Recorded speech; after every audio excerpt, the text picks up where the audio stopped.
Hace muchísimos años, en las lejanas tierras de Oriente, hubo un rey, llamado Sariar, amado por todos los habitantes de su reino.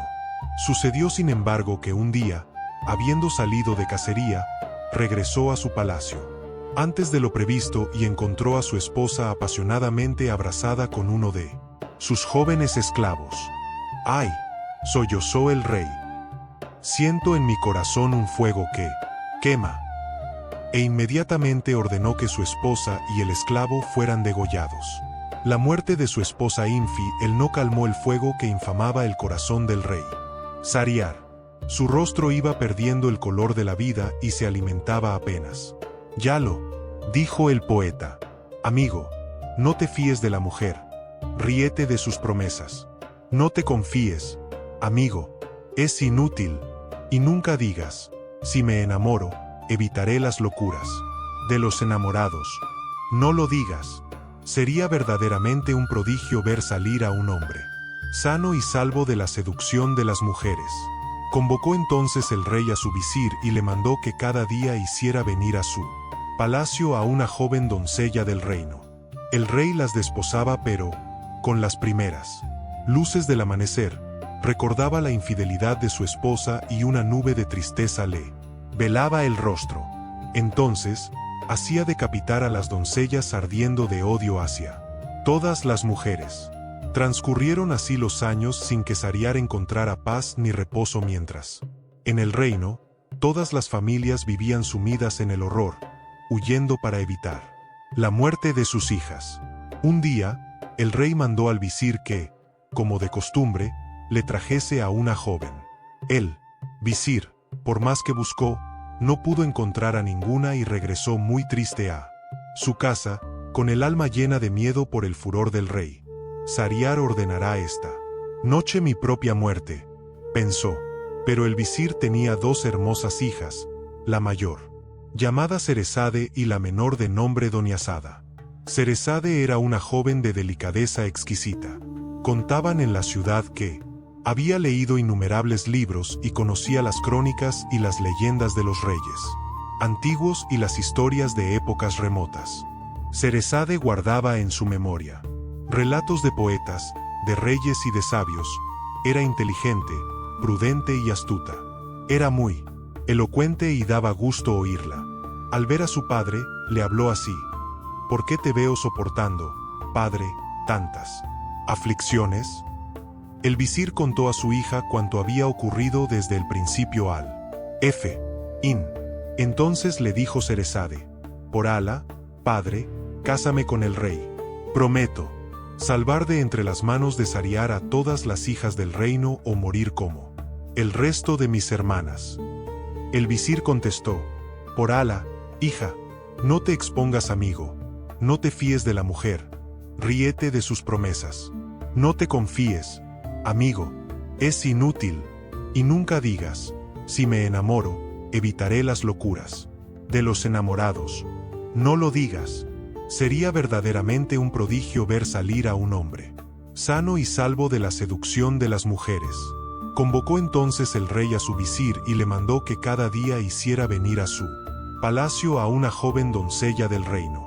El rey las desposaba, pero, con las primeras luces del amanecer, recordaba la infidelidad de su esposa y una nube de tristeza le velaba el rostro. Entonces, hacía decapitar a las doncellas ardiendo de odio hacia todas las mujeres.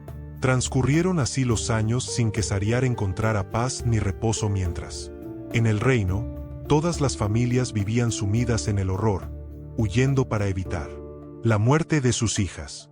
Un día, el rey mandó al visir que, como de costumbre, le trajese a una joven.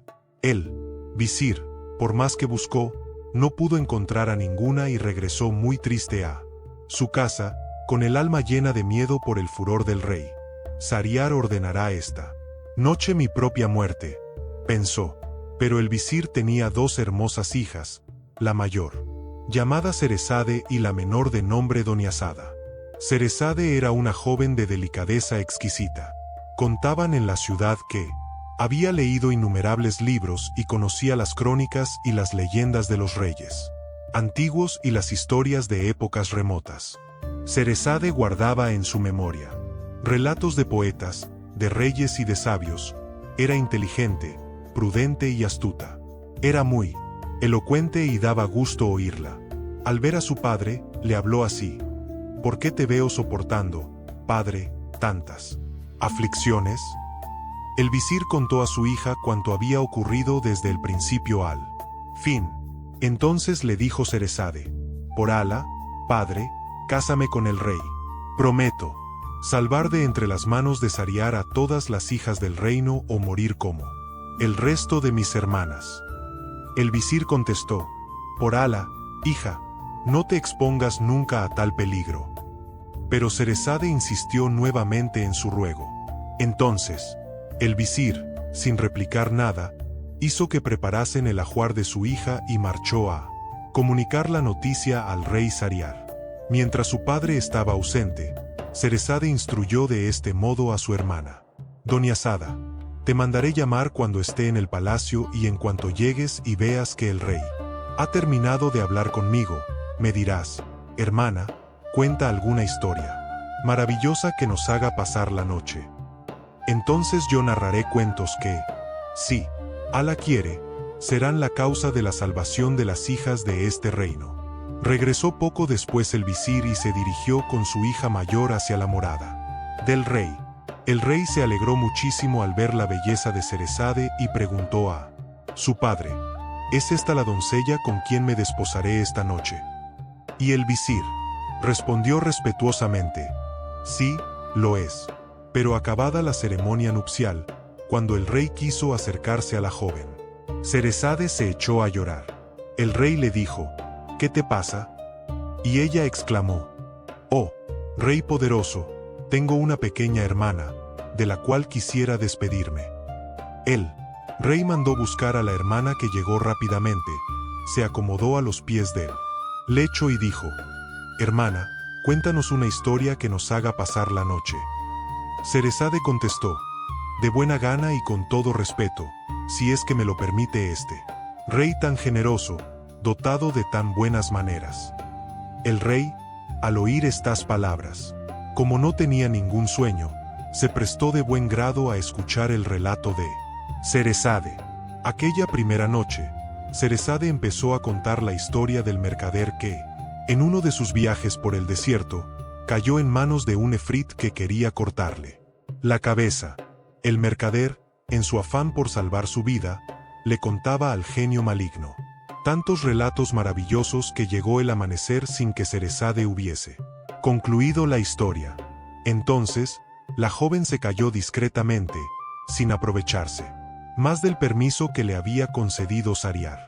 Su hermana Doniazada dijo: oh hermana mía, cuán dulces y sabrosos son tus relatos. Ceresade contestó: pues nada son comparados con los que os podría contar la noche próxima, si el rey quiere conservar mi vida. El rey dijo para sí: por Alá, no la mataré, hasta que haya oído el final de su historia. Y por primera vez en muchos años, durmió un sueño tranquilo. Al despertar, marchó el rey a presidir su tribunal, y vio llegar al visir, que llevaba debajo del brazo un sudario para Ceresade, a quien creía muerta. Pero nada le dijo al rey, porque él seguía administrando justicia, designando a algunos para ciertos empleos, destituyendo a otros, hasta que acabó el día. El visir regresó a su casa perplejo, en el colmo del asombro, al saber que su hija había sobrevivido a la noche de bodas con el rey Sariar. Cuando terminó sus tareas, el rey volvió a su palacio. Al llegar por fin la segunda noche, Doniazada pidió a su hermana que concluyera la historia del mercader y el efrit. Ceresade dijo: de todo corazón, siempre que este rey tan generoso me lo permita. Y el rey, que sentía gran curiosidad acerca del destino del mercader, ordenó: puedes hablar. Ceresade prosiguió su relato y lo hizo con tanta astucia que, al llegar la mañana, Doniazada y el rey ya estaban escuchando un nuevo cuento. En el momento en que vio aparecer la luz del día, Ceresade discretamente dejó de hablar, Entonces su hermana Doniazada dijo: «Ah, hermana mía, cuán deliciosas son las historias que cuentas». Ceresade contestó: «Nada es comparable con lo que te contaré la noche próxima, si este rey tan generoso decide que viva aún». Y el rey se dijo: «Por Alá, no la mataré hasta que le haya oído la continuación de su relato, que es asombroso». Entonces el rey se entregó al descanso y marchó más tarde a la sala de justicia. Entraron el visir y los oficiales y se llenó el lugar de gente. Y el rey juzgó, nombró, destituyó, despachó sus asuntos y dio órdenes hasta el fin del día. Luego se puso de pie y volvió a su palacio y a su alcoba. Doniazada dijo: «Hermana mía, te suplico que termines tu relato». Y Ceresade contestó: «Con toda la alegría de mi corazón». Y prosiguió con la historia. Como la noche anterior, supo interrumpir su narración justo en el momento más interesante, al llegar el amanecer. El rey, para conocer el desenlace del cuento, decidió postergar nuevamente la muerte de su esposa. Al llegar el alba de la noche siguiente, cuando Doniazada manifestó cuán interesante había resultado el nuevo relato, respondió Ceresade: «Pero es más maravillosa la historia del pescador». Y el rey preguntó con curiosidad: «¿Qué historia del pescador es esa?». «La que os contaré la noche próxima», señaló Ceresade, «si vivo todavía». Entonces el rey dijo para sí: «Por Alá, no la mataré sin haber oído la historia del pescador, que debe ser verdaderamente maravillosa».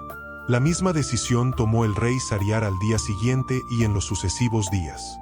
Ceresade anunciaba nuevas historias, las interrumpía sabiamente o las entrelazaba de tal modo que el personaje de un cuento contaba un cuento en él, que un personaje contaba un cuento.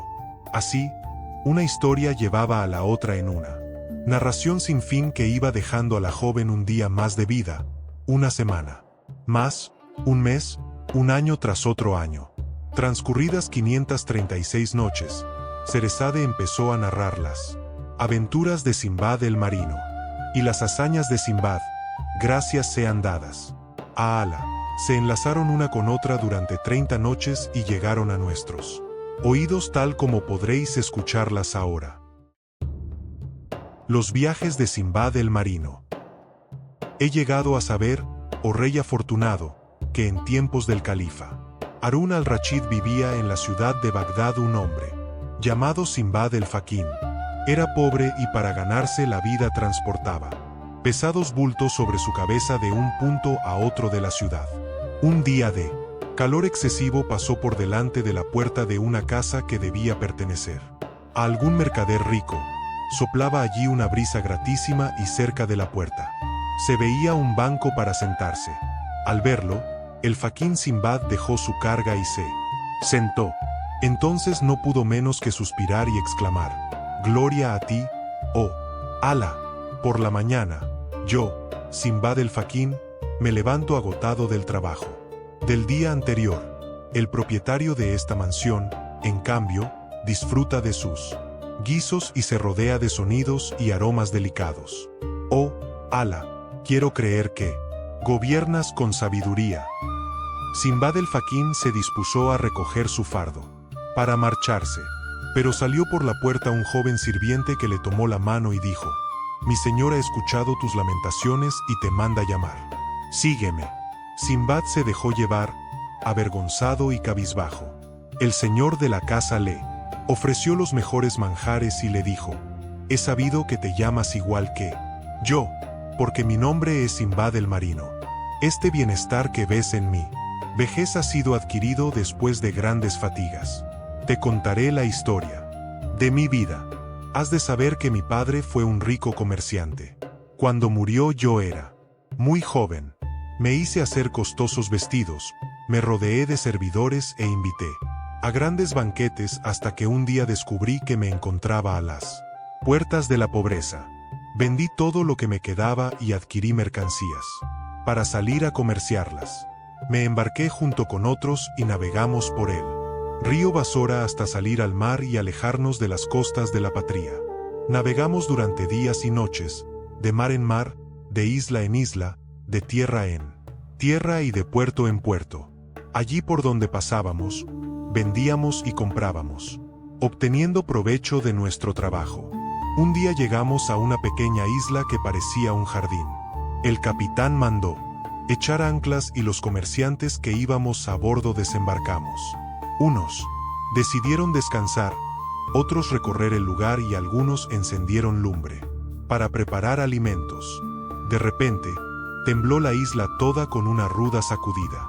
El capitán, que permanecía en la orilla, empezó a dar grandes voces. «Alerta, pasajeros. Esta no es una isla sino un pez gigantesco dormido en medio del mar. La arena se le ha ido amontonando y sobre ella ha crecido el musgo y los árboles. Vuestras hogueras lo han despertado. Abandonad vuestras cosas y salvad vuestras vidas». Los pasajeros, aterrados, echaron a correr hacia el navío. Algunos pudieron alcanzarlo, otros no lo lograron porque el enorme pez se había puesto ya en movimiento. Yo me vi de pronto rodeado por las olas tumultuosas que se cerraban sobre los lomos del monstruo. Me aferré a un tronco mientras veía alejarse al navío con aquellos que habían logrado alcanzarlo. ¡Que Alá los perdone! Me senté sobre el tronco y remé con brazos y piernas a favor del viento. Así pasé un día y 2 noches hasta que el viento y las olas me arrastraron a las orillas de una isla. Allí quedé sumido en un sueño profundo hasta que el ardor del sol logró despertarme. Me arrastré hasta una llanura cercana.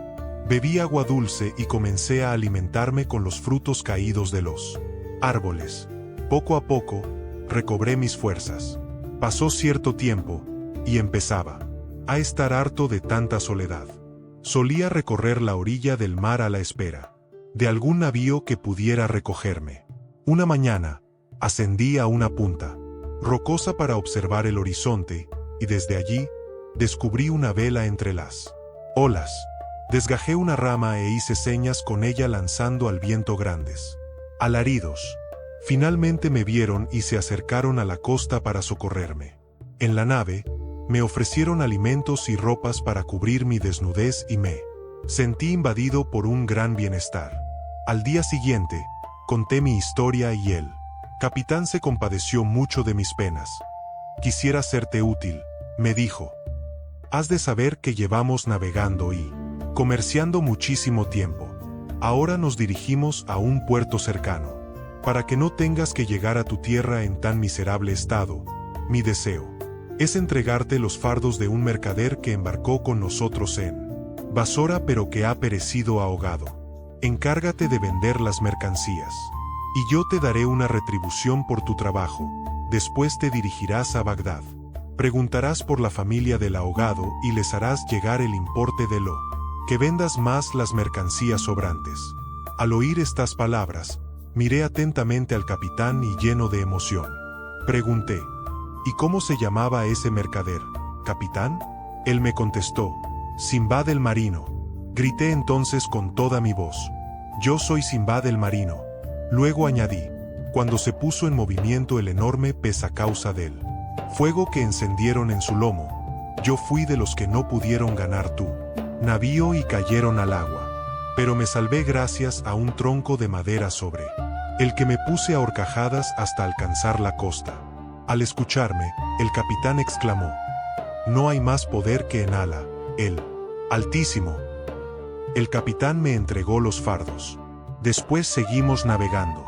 Hasta llegar al puerto, vendí allí mis mercancías y regresé a Bagdad, donde volví a ver a mi familia y a mis amigos. Inicié una nueva vida comiendo manjares admirables y bebiendo bebidas preciosas y olvidé las penurias pasadas y los peligros sufridos. Pero mañana, si Alá quiere, les contaré, oh invitados míos, el segundo de los viajes que emprendí. Y Simbad el marino se encaró con Simbad el faquín y le rogó que cenase con él. Luego, hizo que le entregaran 1000 monedas de oro y antes de despedirlo lo invitó a volver al día siguiente. La segunda noche habló Simbad en estos términos a su convidado: «Verdaderamente yo vivía la más dulce de las vidas, cuando un día asaltó mi espíritu el deseo de recorrer otros mares, de conocer otras islas y otros hombres. Fui pues al zoco y compré las mercancías que pretendía exportar. Busqué luego un navío hermoso y nuevo, provisto de velas de buena calidad, y transporté a él mis fardos. Navegamos durante días y noches, de mar en mar, de isla en isla, de tierra en tierra y de puerto en puerto. Allí por donde pasábamos, vendíamos y comprábamos, obteniendo provecho de nuestro trabajo.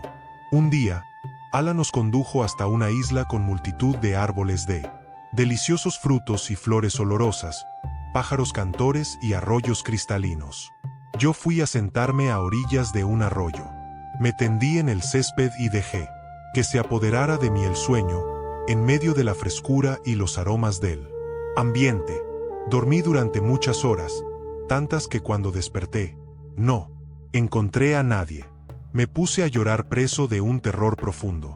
Desesperado, recorrí la isla en todas direcciones sin poder encontrar huellas humanas. Trepé a un árbol altísimo, y al mirar atentamente, descubrí a lo lejos algo blanco e inmenso. Bajé del árbol y avancé con mucha cautela hacia aquel sitio. Cuando estuve más cerca, advertí que era una inmensa cúpula de blancura resplandeciente, pero no descubrí la puerta de entrada. Mientras reflexionaba, advertí que de pronto desaparecía el sol y el día se tornaba en una noche negra.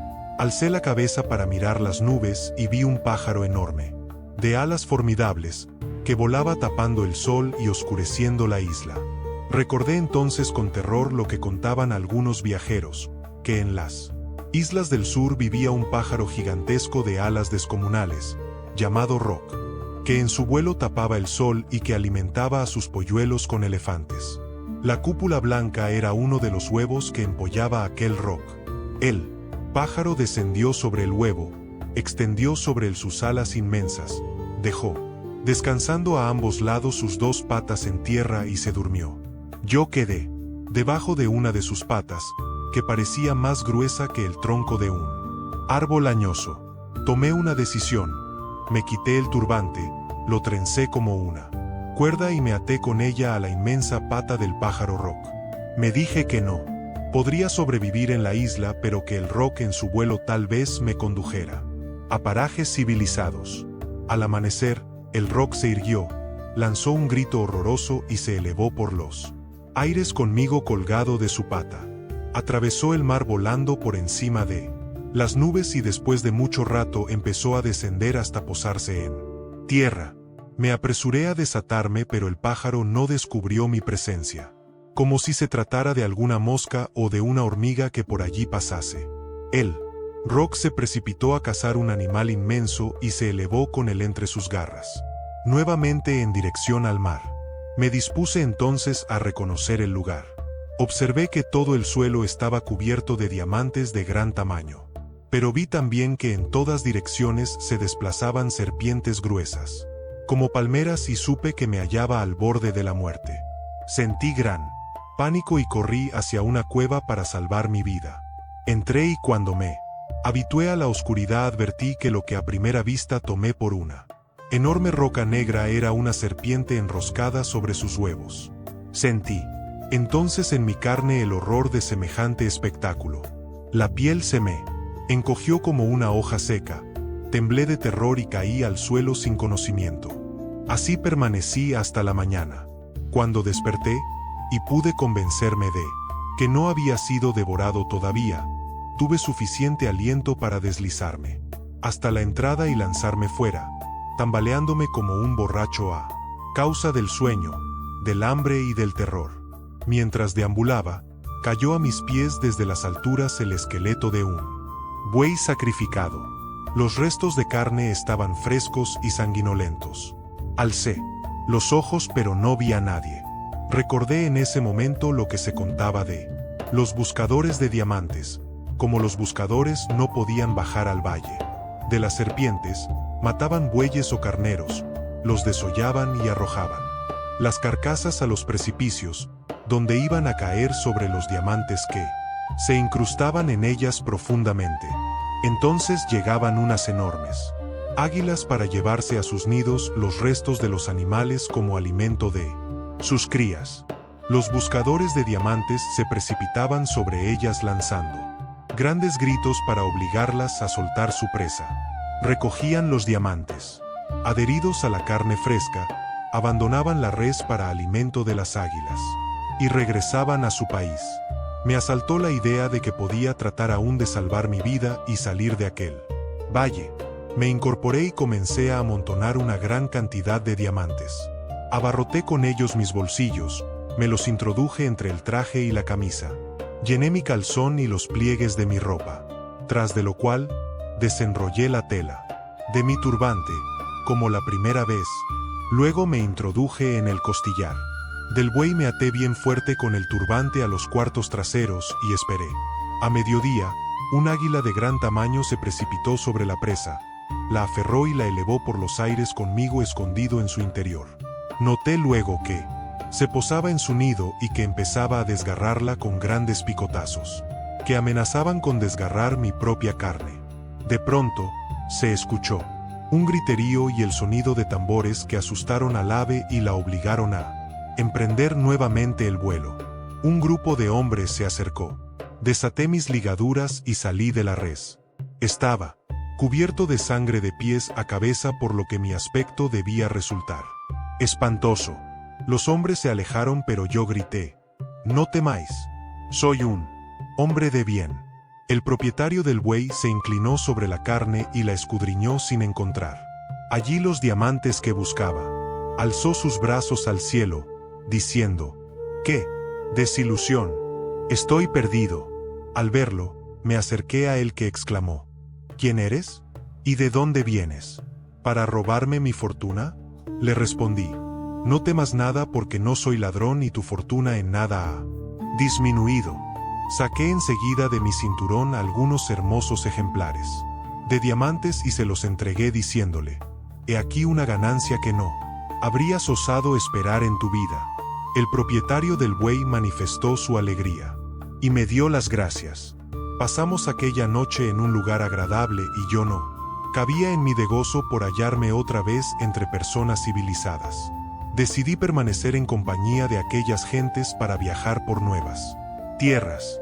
Llegué con ellos a una gran isla donde descubrí a un portentoso animal que llaman rinoceronte. El rinoceronte pasta exactamente como pastan las vacas y los búfalos en nuestras praderas. Su cuerpo es mayor que el cuerpo del camello. Al extremo del morro tiene un cuerno largo que le sirve para pelear y vencer al elefante, enganchándolo y teniéndolo en vilo hasta que muere. Pero de poco le sirve esa ventaja, ya que no puede desprenderse del cadáver, que empieza a derramar su grasa sobre los ojos del rinoceronte, cegándole y haciéndole caer. Entonces el rinoceronte se tiende a morir hasta que llega el pájaro roc y se lo lleva entre sus garras, junto con el cadáver del elefante ensartado en su cuerno. Así dispone Ala, que se alimenten sus enormes polluelos. Viví algún tiempo en aquella isla y tuve ocasión de cambiar mis diamantes por más oro y plata de lo que podría contener un navío. Después regresé a Basora, país de bendición, para ascender hasta Bagdad, morada de paz. Tras los saludos propios del retorno, no dejé de comportarme generosamente, repartiendo dádivas entre mis parientes y amigos, sin olvidar a nadie. Disfruté alegremente de la vida, comiendo manjares exquisitos y bebiendo licores delicados. Pero mañana, oh mis amigos, os contaré las peripecias de mi tercer viaje, el cual es mucho más interesante que los dos primeros. Luego cayó Simbad. Los esclavos sirvieron de comer y de beber. Después, Simbad el marino hizo que dieran 100 monedas de oro a Simbad el faquín, que las recibió dando las gracias y se marchó invocando sobre la cabeza de Simbad el marino las bendiciones de Ala. Por la mañana se levantó el faquín y volvió a casa del rico Simbad como él le había indicado. Simbad el marino empezó su relato de la manera siguiente: «Sabed, oh mis amigos, que con la deliciosa vida que yo disfrutaba desde el regreso de mi segundo viaje, olvidé completamente los sinsabores sufridos y los peligros que corrí, aburriéndome de permanecer en Bagdad. Así es que mi alma deseó con ardor reemprender los viajes y el comercio. Adquirí ricas mercancías y partí de Bagdad para Basora. Allí me esperaba un gran navío y no bien me encontré a bordo.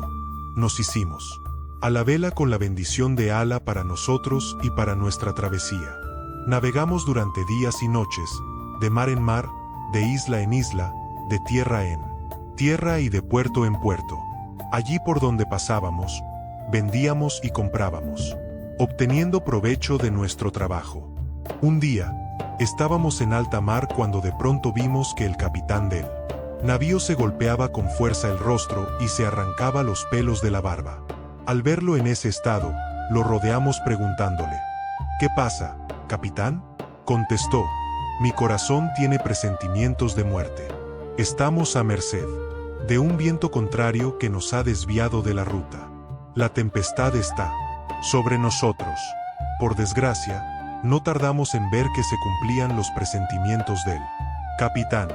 El viento azotó las velas, las olas cortaron las amarras y dañaron el timón. Impulsado por el viento, el navío se precipitó contra la costa y encalló. La mayoría de nosotros se apresuró a descender y permanecimos largo rato contemplando desde la playa los restos del navío. Los árboles frutales y el agua dulce que abundaban en el lugar nos permitieron recobrar un tanto nuestras fuerzas. Al amanecer, nos pareció ver entre los árboles un edificio muy grande y avanzamos hasta acercarnos a él. Descubrimos que era un palacio de mucha altura, rodeado por sólidas murallas con una gran puerta de ébano de 2 hojas. Como esta puerta estaba abierta, la franqueamos y penetramos en una inmensa sala.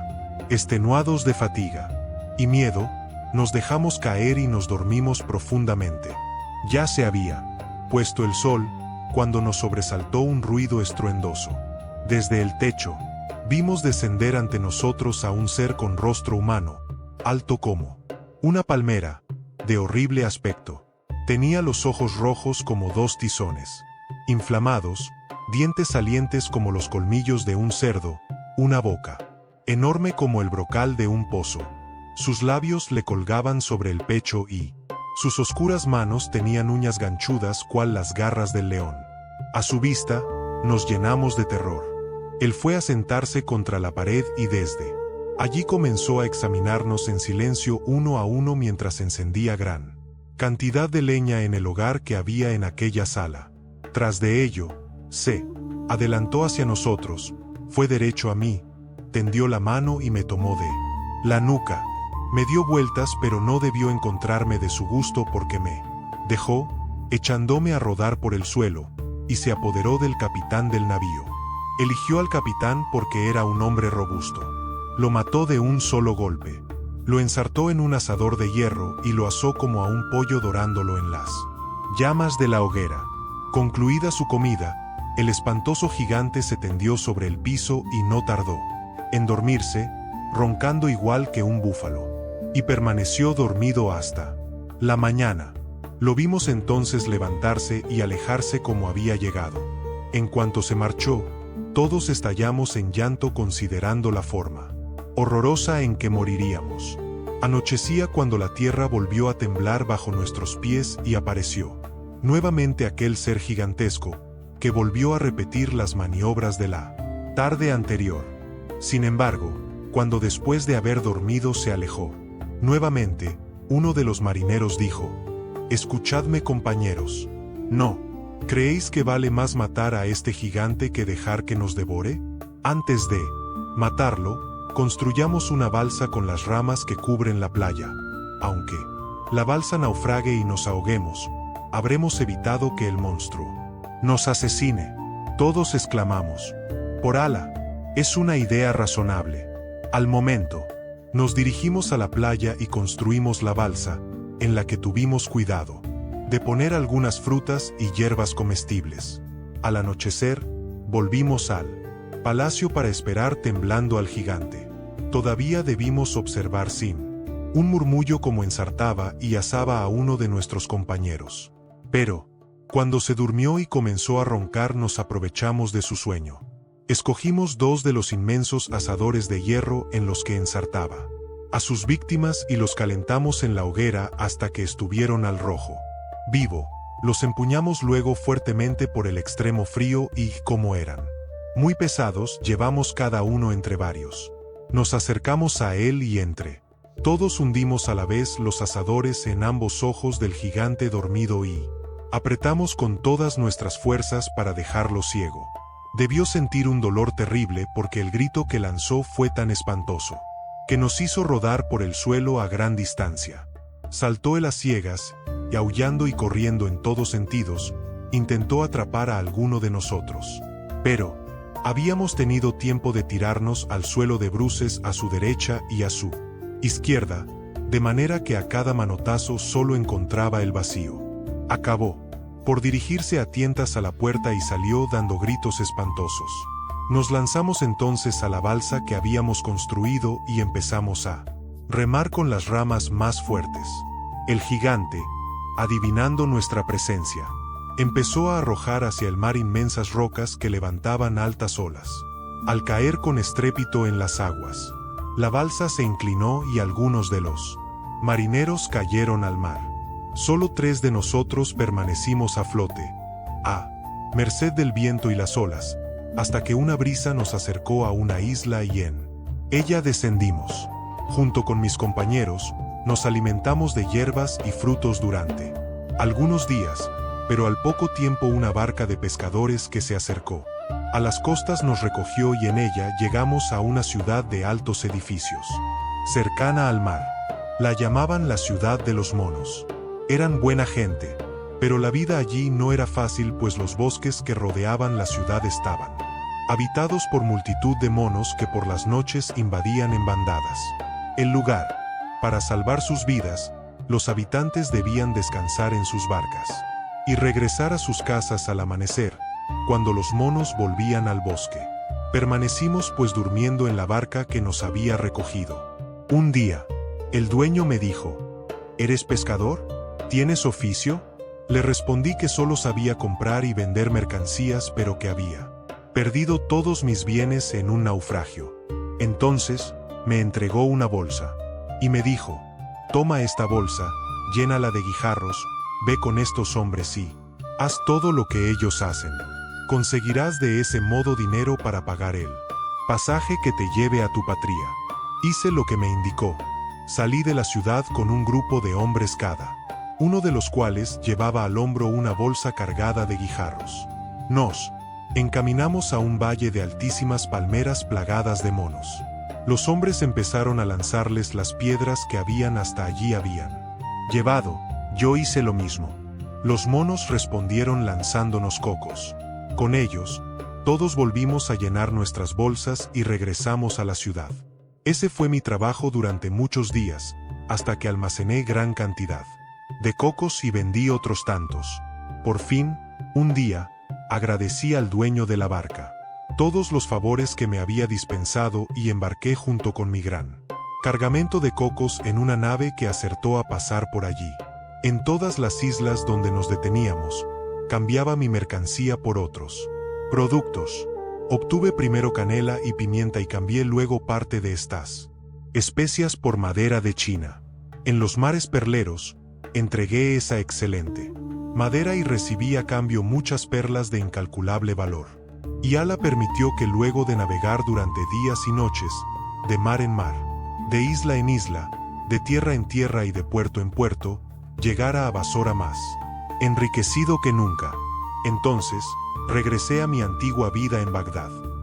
Como las otras noches, Simbad el Faquín recibió 100 monedas de oro y marchó a su casa, donde descansó hasta la mañana siguiente. Sabed, compañero y hermano mío, dijo Simbad el marino aquella mañana, que no escarmenté fácilmente.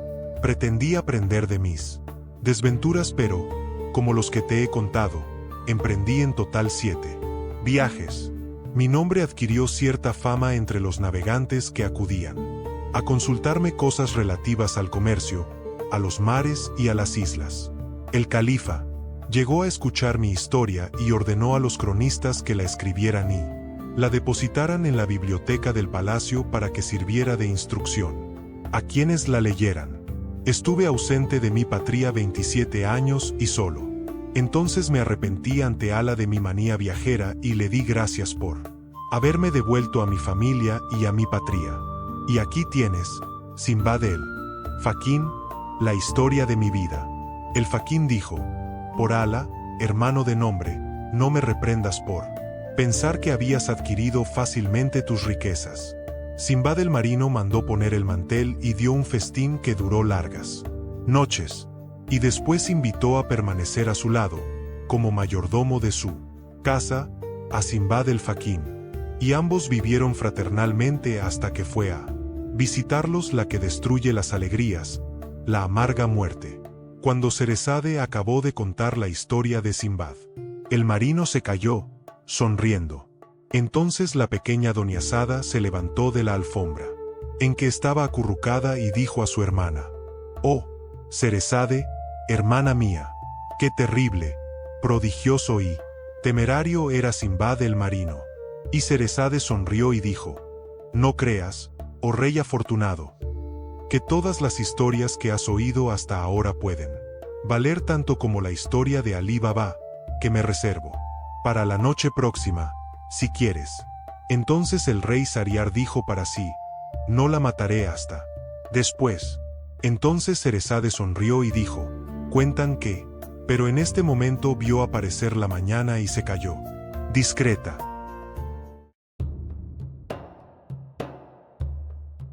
Alí Baba y los 40 ladrones.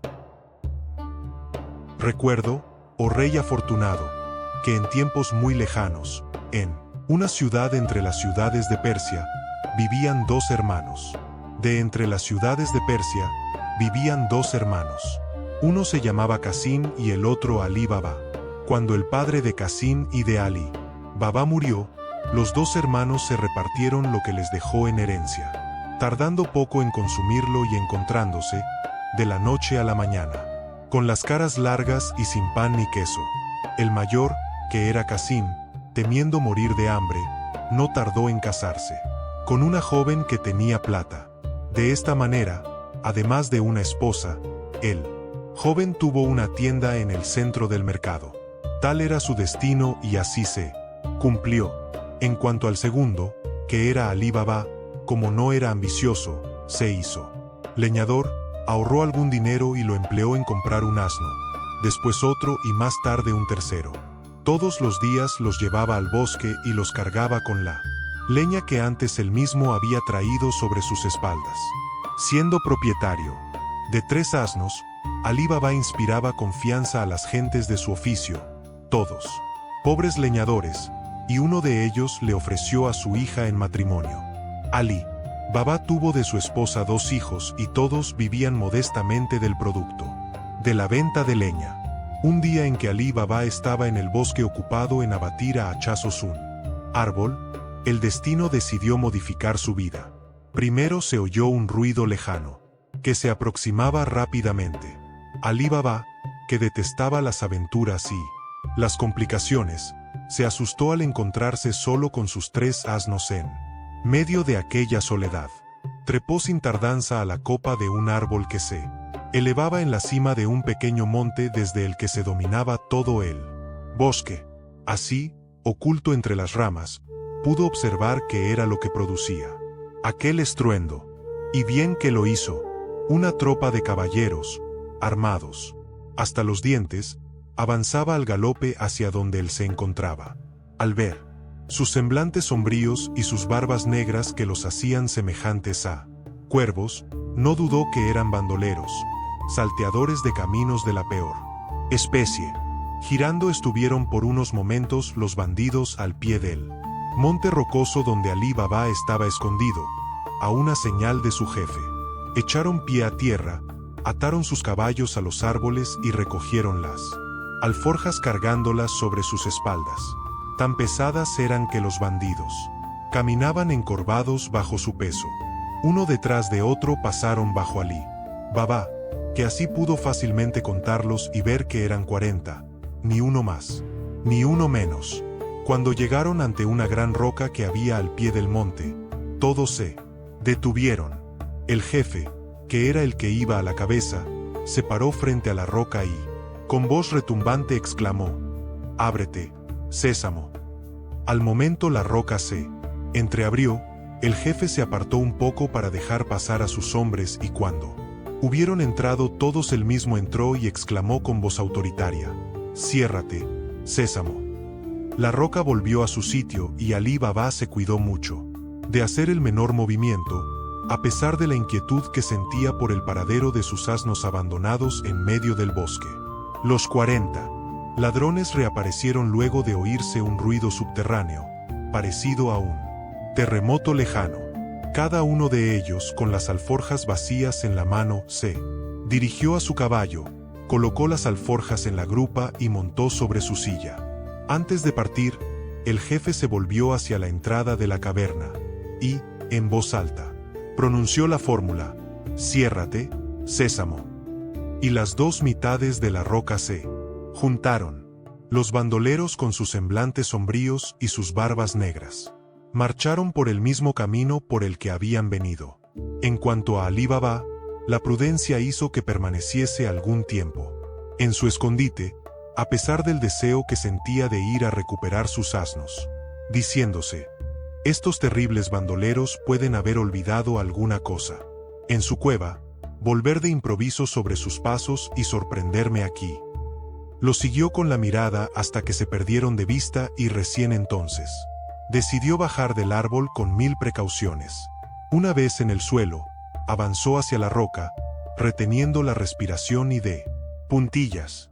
Una enorme curiosidad lo empujaba. El leñador inspeccionó la roca de arriba abajo y encontrándola lisa y sin ranura alguna por la que pudiese meter una aguja, se dijo: «Sin embargo, por aquí he visto con mis propios ojos desaparecer a los 40 ladrones». Después, olvidando sus temores, Alí Baba dijo: «Ábrete, Sésamo». A pesar de que pronunció las palabras mágicas con voz insegura, la roca se abrió. Alí Baba vio una gran galería que conducía a una sala y que recibía luz por medio de aberturas practicadas en lo más alto. A lo largo de los muros, vio fardos de seda y brocado, grandes cofres cargados hasta los bordes de monedas y lingotes de plata y de dinares de oro. El suelo estaba hasta tal punto cubierto de vasijas llenas de oro y joyas, que el pie no sabía dónde posarse, temeroso de estropear algún valioso objeto. Cuando se recuperó en parte de su asombro, el leñador se dijo: «Por Alá, Alí Baba, de repente aprendes fórmulas mágicas y haces abrir puertas de piedra que dan acceso a cavernas cargadas de riquezas acumuladas en el lugar por generaciones de ladrones. De ahora en adelante, podrás hacer que el oro del robo proteja a tu familia de necesidades y privaciones». Habiendo tranquilizado de este modo su conciencia, Alí Baba buscó por allí varios sacos y los llenó de dinares y otras monedas de oro. Cargándolos uno a uno sobre sus espaldas, los llevó hasta la entrada de la caverna y, dejándolos en el suelo, se dirigió a la salida. Allí dijo: «Ábrete, Sésamo». Alí Baba corrió a buscar sus asnos y los cargó con los sacos, que tuvo buen cuidado de ocultar con haces de leña encima, y cuando acabó su trabajo, pronunció la fórmula de cierre, se colocó ante sus asnos cargados de oro y los animó a echar a andar hasta llegar a su casa. «Oh, marido, ¿qué es lo que traes en esos sacos tan pesados?», exclamó la esposa de Alí al verlo.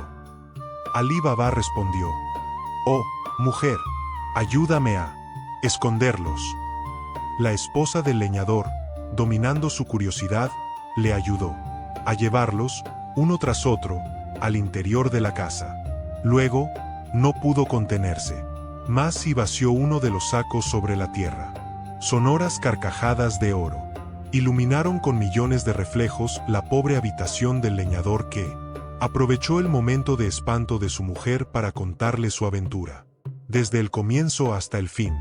Cuando la esposa escuchó el relato, sintió en su corazón una gran alegría y Al instante comenzó a contar los dinares.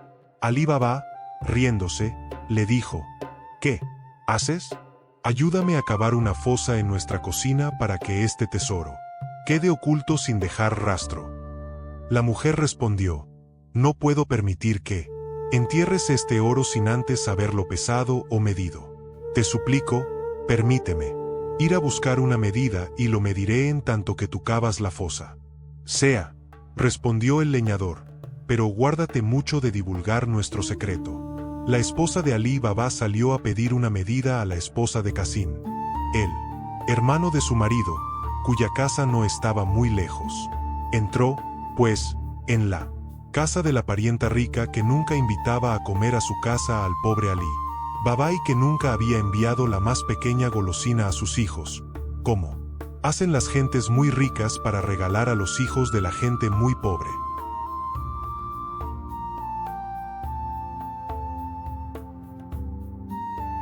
Después de los saludos, le pidió prestada una medida. Cuando la esposa de Casín oyó la palabra medida, se sorprendió mucho, ya que sabía que Alí Baba y su mujer eran muy pobres y no podía comprender para qué necesitarían aquel utensilio. Con gran curiosidad le dijo: ¿La medida la quieres grande o pequeña? La esposa del leñador respondió: La más grande que tengas. La esposa de Casín fue a buscar la medida, pero queriendo saber qué clase de grano iban a medir en ella, echó una capa de sebo sobre el fondo y las paredes. Después, se la entregó a su parienta. La mujer de Alí Baba regresó a su casa. Una vez en ella, puso la medida sobre el montón de oro y después de llenarla la vació un poco más lejos, repitiendo esta operación muchas veces y marcando sobre el muro con un trozo de carbón tantas rayas como veces la llenaba y vaciaba. Alí Baba, por su parte, terminó de cavar la fosa en la cocina y regresó junto a su esposa, que le mostró las numerosas rayas de carbón y le encomendó el trabajo de enterrar todo el oro mientras ella iba a devolver la medida. La infeliz no sabía que un dinar de oro estaba pegado al sebo en el fondo de la medida. En cuanto la esposa de Casín descubrió la pieza de oro pegada al sebo en lugar de algún grano de haba o avena, se puso pálida de envidia. Se sentía tan furiosa que envió rápidamente a una esclava a buscar a su esposo a la tienda. Cuando el sorprendido Casín entró en la casa, la mujer puso el dinar ante sus narices y gritó: ¿Lo ves? Pues no es más que lo que les sobra a esos miserables. Tú te crees rico por tener una tienda mientras que tu hermano no tiene más que 3 asnos. Desengáñate. Alí Baba no se contenta con contar su oro, tiene tanto que lo mide como si fuese grano. Al momento Casín corrió a casa de su hermano y encontró a Alí Baba, todavía con el pico en la mano, terminando de enterrar su tesoro, y le dijo: Es así como aparentas pobreza para después en tu vivienda piojosa medir el oro como si fueran granos. Alí Baba se turbó al oír estas palabras y respondió: Alá es generoso, hermano mío. Y le contó su historia del bosque. Casín salió bruscamente resuelto a apoderarse de todo el tesoro de la cueva. A la mañana siguiente, antes que amaneciese, partió hacia el bosque, llevando 10 mulas. Siguió al pie de la letra las indicaciones de Alí Baba. Al exclamar: «Ábrete, sésamo», la roca se abrió y Casín penetró en la caverna, cuya entrada se cerró tras él gracias a la fórmula mágica. Su asombro no tuvo límites a la vista de tantas riquezas y se dijo que para la próxima vez organizaría una verdadera expedición, contentándose esta vez con llenar de oro tantos sacos como pudiese cargar sobre las 10 mulas. Una vez que acabó aquel trabajo, regresó a la galería y dijo: «Ábrete, cebada». Casín, turbado por su codicia y estando ocupada su cabeza en sacar los tesoros, había olvidado las palabras que debía decir y la roca permaneció cerrada.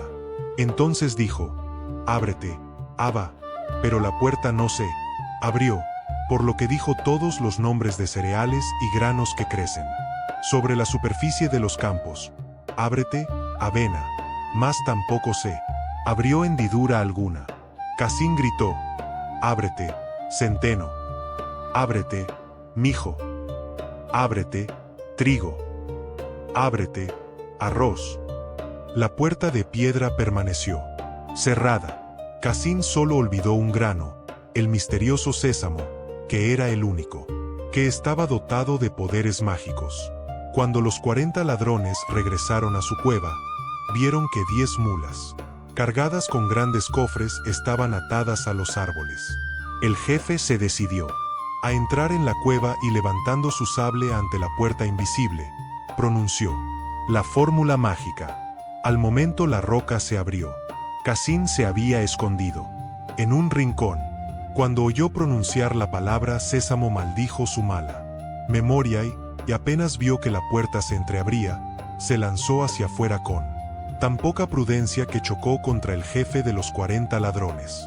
Los bandidos se abalanzaron sobre Casín y con sus sables lo descuartizaron en un abrir y cerrar de ojos. La esposa de Casín, mientras tanto, vio que la noche llegaba y se alarmó porque su marido no regresaba. Entonces, decidió a ir a buscar a Alí Baba. «Oh, hermano de mi esposo, Casín ha ido al bosque y todavía no ha vuelto, a pesar de lo avanzado de la noche». Alí Baba se alarmó también, pero tranquilizó a la mujer de su hermano, sabiendo que cualquier búsqueda sería inútil en la noche sombría. Con las primeras luces de la mañana, el leñador abandonó su casa seguido de sus 3 asnos. Al aproximarse a la roca con voz temblorosa pronunció las palabras mágicas y entró en la caverna. El espectáculo de los miembros descuartizados de Casín lo hizo caer, llorando, de rodillas. Recogió de la caverna 2 grandes sacos, metió en ellos el cuerpo y, poniéndolo sobre uno de sus asnos, los recubrió cuidadosamente con ramas. Luego, ordenó a la puerta que se cerrase y tomó el camino de la ciudad, entristecido por la muerte de su hermano. Al llegar a su casa, llamó a su esclava Morgana para que le ayudase a descargar los sacos. Aquella esclava era una joven a la que Alí Baba y su esposa habían recogido de pequeña y criado como si fuese una hija. La joven era agradable, educada e inteligente para resolver cuestiones difíciles. Alí Baba le contó el fin de su hermano, añadiendo: «Su cuerpo está sobre el 3er asno. Es preciso que encuentres algún medio para hacerlo enterrar, como si hubiese muerto de muerte natural, sin que nadie pueda sospechar». La verdad, el leñador, entonces, fue a dar la noticia a la esposa de Casín, quien comenzó a dar alaridos. Pero Alí Baba supo calmarla para no llamar la atención de los vecinos. «Si en medio de esta desgracia sin remedio que se abate sobre ti», le dijo, «hay alguna cosa capaz de consolarte, yo te ofrezco la mitad de los bienes que Alá me ha dado, pero debemos protegernos de los bandoleros, guardando el secreto». Ella comprendió y evitó divulgar la muerte de su esposo. La joven Morgana, por su parte, no había perdido el tiempo. Había ido a la tienda del mercader de medicamentos y había comprado una especie de jarabe para enfermedades graves. El mercader preguntó quién estaba enfermo en la casa de su amo. Morgana, suspirando, le había respondido: «Oh calamidad, el mal aqueja al hermano de mi amo, pero nadie conoce su enfermedad. Está inmóvil, ciego y sordo, y su rostro tiene el color del azafrán». A la mañana siguiente, Morgana fue a ver al mismo vendedor de medicamentos y entre lágrimas y suspiros le pidió un remedio que solo se da a los enfermos moribundos. Al mismo tiempo, comentó con las vecinas del barrio la grave enfermedad de Casín, el hermano de su amo. Al amanecer, las gentes del barrio se despertaron oyendo gritos y lamentaciones y no dudaron en pensar que los parientes lloraban la muerte de Casín. Pero Morgana no se detuvo en su plan, pensando: no todo consiste en hacer pasar una muerte violenta por muerte natural. Además hay un gran peligro: dejar que la gente se dé cuenta de que el difunto está cortado en 6 pedazos. Sin tardanza, corrió a casa de un viejo zapatero remendón, del lugar que no la conocía. Le puso en la mano un dinar de oro y le dijo: «Tu trabajo me es necesario». Levántate y ven conmigo para coser unos cueros. Tomó un pañuelo y le vendó los ojos, puso en la mano del zapatero una segunda pieza de oro diciéndole: es condición imprescindible que llegues a ciegas, sin poder reconocer el camino que recorres guiado por mi mano. Y lo condujo a la casa de Alí Baba. Allí le quitó el pañuelo y mostrándole el cuerpo del difunto le dijo: cose esos 6 trozos que ves allí. El zapatero retrocedió espantado, pero Morgana le puso una nueva moneda de oro en la mano y le prometió otra más si hacía el trabajo rápidamente. Cuando el hombre concluyó la costura, Morgana le volvió a vendar los ojos, le entregó la recompensa prometida y lo condujo hasta la puerta de su tienda.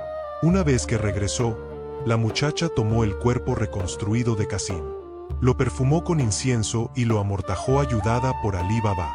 Después, lo recubrieron con telas adecuadas y por medio de estas astucias, la verdad de aquella muerte quedaría oculta para siempre. En cuanto a los 40 ladrones, durante un mes se mantuvieron alejados de la cueva para evitar el olor de la putrefacción del cuerpo de Cassim. Pero el día que regresaron su asombro no tuvo límites al no encontrar los restos.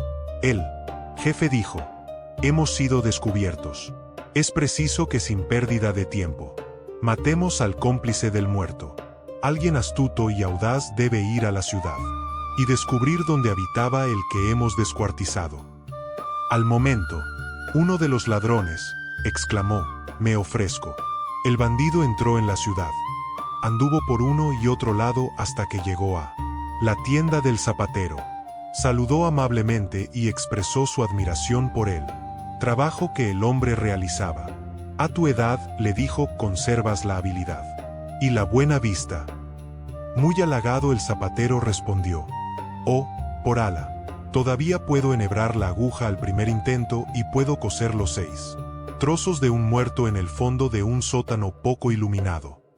El ladrón, al oír estas palabras, simuló asombro y exclamó: haz el favor de decirme dónde se levanta la casa en cuyo sótano cosiste los restos del muerto. El viejo remendón respondió: oh, solo si me vendasen los ojos podría encontrar aquella casa guiándome por las cosas que palpé con mis manos a lo largo del camino. El ladrón exclamó: no deseo más que seguir tus indicaciones para dar con la casa en la que suceden cosas tan prodigiosas. Y vendando los ojos del zapatero, fue conducido hasta la casa de Alí Baba, en cuya puerta se apresuró a hacer una señal con un trozo de tiza. Después, quitó la venda de los ojos del remendón, lo gratificó con varias piezas de oro y se apresuró a tomar el camino del bosque para anunciar a su jefe el descubrimiento que había hecho. Pero la joven Morgana regresaba esa tarde de comprar provisiones en el mercado y notó que sobre la puerta había una marca blanca.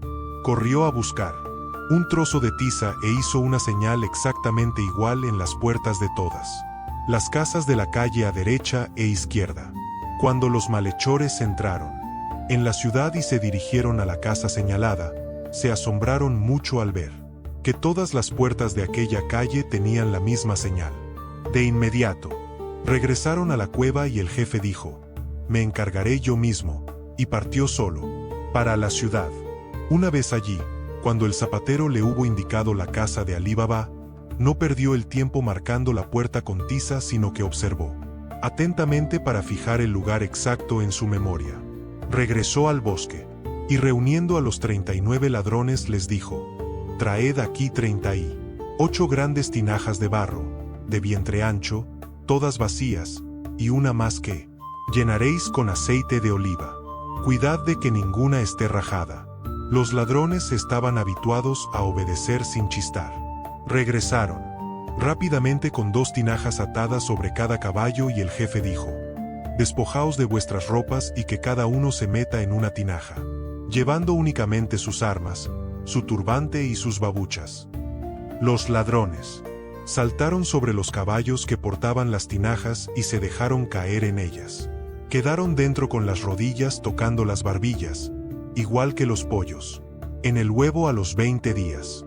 Cada uno llevaba en la mano su cimitarra. El jefe cerró las bocas de los recipientes con fibra de palmera.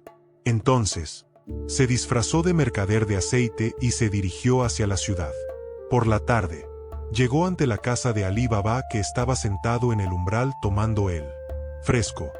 «Soy mercader de aceite», dijo el jefe de los ladrones, «y no sé dónde pasar la noche en una ciudad desconocida».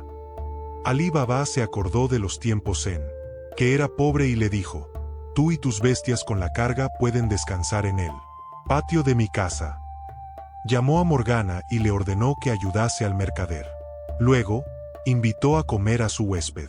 Después que hubieron comido y bebido, el jefe de los ladrones dijo: «Muéstrame el sitio de tu casa en el que pueda dar descanso a mis intestinos».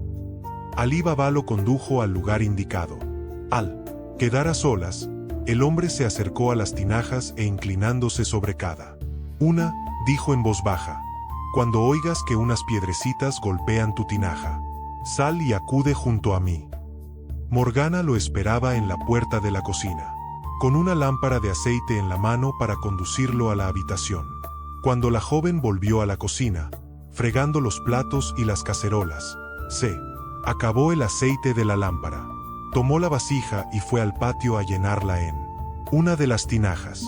Se aproximó a la primera de ellas, la destapó y metió la vasija en la abertura, pero el cacharro, en lugar de sumergirse en aceite, chocó contra algo duro y oyó una voz. «Por Alá, este es el momento», dijo el bandido sacando la cabeza. «No, mozo, no», dijo Morgana. «Tu amo duerme todavía. Espera a que se despierte». La muchacha, temblando por la sorpresa, lo había adivinado todo. Inspeccionó las demás tinajas y, tanteando las cabezas, contó otras 38. Cuando llegó a la última, la encontró llena de aceite, llenó la vasija y fue a encender su lámpara. De vuelta en la cocina, hizo hervir un gran cubo con aceite hirviendo y, aproximándose a cada tinaja, la destapó y vertió de golpe el líquido caliente sobre las cabezas de los ladrones, que al momento murieron abrasados. Morgana volvió a cubrir las bocas de las tinajas con la fibra de palmera. Regresó a la cocina, apagó la lámpara y permaneció a oscuras. A medianoche, el mercader de aceite asomó la cabeza por la ventana que daba al patio y, no viendo ni oyendo nada, pensó que todos los de la casa dormían. Tal como había dicho a sus hombres, arrojó sobre las tinajas unas piedrecillas, pero nada sucedió. Pensando que sus hombres se habían dormido, arrojó más guijarros, pero no apareció cabeza alguna. El jefe de los bandidos se enojó mucho con sus hombres, a los que creía dormidos. Mas, cuando se acercó a las tinajas, debió retroceder por el espantoso olor a aceite quemado que exhalaban. El jefe de los ladrones comprendió de qué manera atroz habían perecido sus hombres y, dando un salto prodigioso, se trepó al muro intentando perderse en la oscuridad de la noche. Morgana, que había permanecido en las sombras, se abalanzó contra el como un gato salvaje y le clavó en el corazón un puñal que llevaba en su mano derecha. Alí Baba salió al patio, en el colmo del espanto y la confusión. Se lanzó hacia Morgana, que, temblorosa por la emoción, limpiaba el puñal en sus vestiduras. Alí Baba creyó que la joven era víctima del delirio y de la locura, pero ella, con voz tranquila, dijo: «Oh amo, alabemos a Alá, que ha dirigido el brazo de una débil joven para castigar al jefe de tus enemigos». Mientras hablaba, despojó de su manto al cuerpo y mostró bajo sus largas barbas al jefe de los bandidos. Alí Baba comprendió que debía su vida y la de su familia al coraje de la joven Morgana. La abrazó, con lágrimas en los ojos, y le dijo: «Oh Morgana, hija mía, para que mi dicha sea completa, ¿quieres entrar definitivamente en mi familia como esposa de mi hijo?». Morgana besó la mano de Alí Baba y respondió: «Acepto y obedezco». Los cuerpos de los ladrones se enterraron en secreto en una fosa del jardín, y el matrimonio de Morgana con el hijo de Alí Baba se celebró sin tardanza, en medio de gran alegría y regocijo. Al cabo de un año, Alí Baba decidió volver a la caverna en compañía de su hijo y de Morgana. La joven no dejó de observar que los arbustos y las grandes hierbas obstruían por completo el sendero que rodeaba la roca y que, en el suelo no había rastro de pisadas humanas ni huellas de caballos. Dijo: entonces, podemos entrar sin peligro. Alí Baba pronunció la fórmula mágica: ábrete, sésamo. La roca dejó paso libre a Alí Baba, a su hijo y a la joven Morgana. El antiguo leñador comprobó que nada había cambiado desde su última visita al tesoro. Llenaron de oro y piedras preciosas 3 sacos grandes que habían llevado con ellos, y volviendo sobre sus pasos, después de pronunciar la fórmula, salieron de la cueva. Cuando Sherezade acabó de contar la historia de Alí Baba, se calló, sonriendo. El rey Shahryar dijo: ciertamente, Sherezade, la joven Morgana no tiene par entre las mujeres de hoy. Bien lo sé yo, que me vi obligado a cortar la cabeza de todas las desvergonzadas de mi palacio. No creas, oh rey afortunado, que todas las historias que has oído hasta ahora pueden valer tanto como la historia de Aladino, que me reservo para la noche próxima, si quieres. El rey Shahryar dijo para sí: no la mataré hasta después. Entonces Sherezade sonrió y dijo: cuentan que... Pero en este momento vio aparecer la mañana y se calló. Discreta.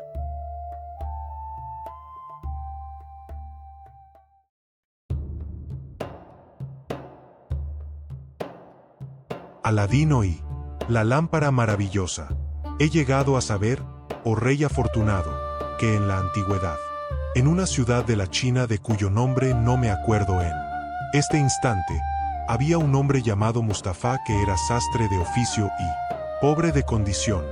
Aquel hombre tenía un hijo llamado Aladino, un niño mal educado y peleador, a quien el padre quiso hacer aprender su oficio.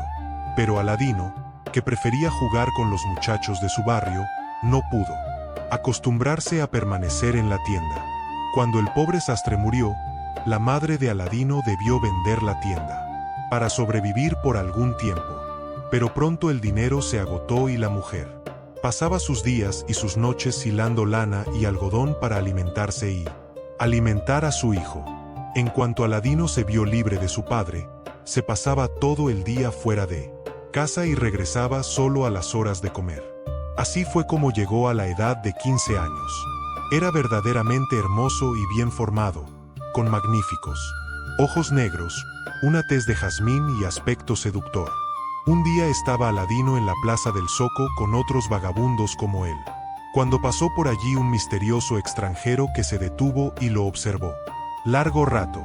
El extranjero era un mago conocedor de los astros y con el poder de su hechicería podía hacer chocar unas con otras las montañas más altas. He aquí por fin, pensaba el extranjero, al joven que busco desde hace largo tiempo.